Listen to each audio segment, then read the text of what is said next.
Badan Pemantau Rasuah Bebas Antarabangsa Transparency International (TI) melalui hasil kajian terbarunya mendapati Malaysia berada dalam kelompok 15 negara yang terbaik di dunia yang rendah kadar amalan rasuahnya.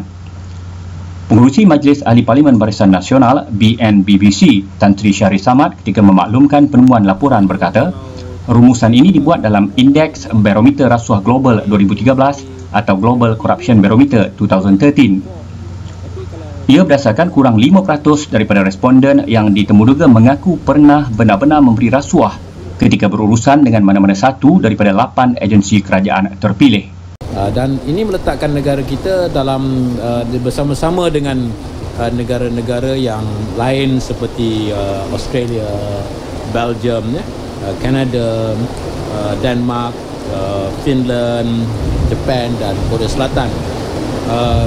Dan kita berada, negara Malaysia ikut kajian yang sama dibuat bagi satu dunia, meletakkan negara kita dalam kedudukan yang lebih tinggi pula daripada Amerika Syarikat, daripada United Kingdom, daripada Switzerland.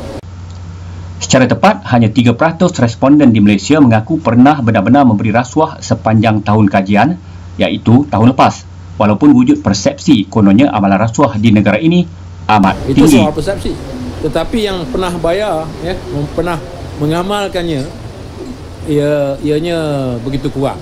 Jadi kadang-kadang persepsi dengan amalan yang keadaan yang sebenar dan realitinya boleh jauh berbeza. Walaupun ditanya kepada orang yang sama, apa persepsi awak? Persepsinya teruklah, rasuahlah kan. Tetapi bila ditanya, adakah awak pernah membayar dalam satu tempoh yang tertentu? Jawapannya, hanya 3% saja yang pernah membayar. Sedangkan dari segi persepsi itu mungkin 50%, 60% kata ini yang banyaknya rasuah. Hasil kajian ini sebenarnya diterbitkan 6 Julai lalu. Namun ia tidak dipetik dan dihebahkan mana-mana pihak seperti yang biasa dilakukan jika ada berita negatif mengenai Malaysia disiarkan media dan agensi kajian luar negara, termasuk Transparency International. Syahrir, yang juga ahli Parlimen Johor Bahru, berkata, hakikat itu tidak menghairankan.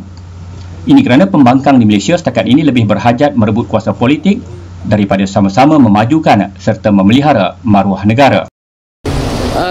Itu saya rasa memang bagi mereka yang bersifat untuk mencari keburukan. Dia tak mencari kepada kebaikan.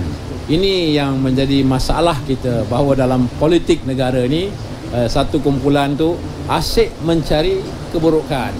Kalau tak betul pun, walaupun laporan tak betul pun, asalkan buruk pada negara, itu yang dihebahkan. Terima kasih banyak.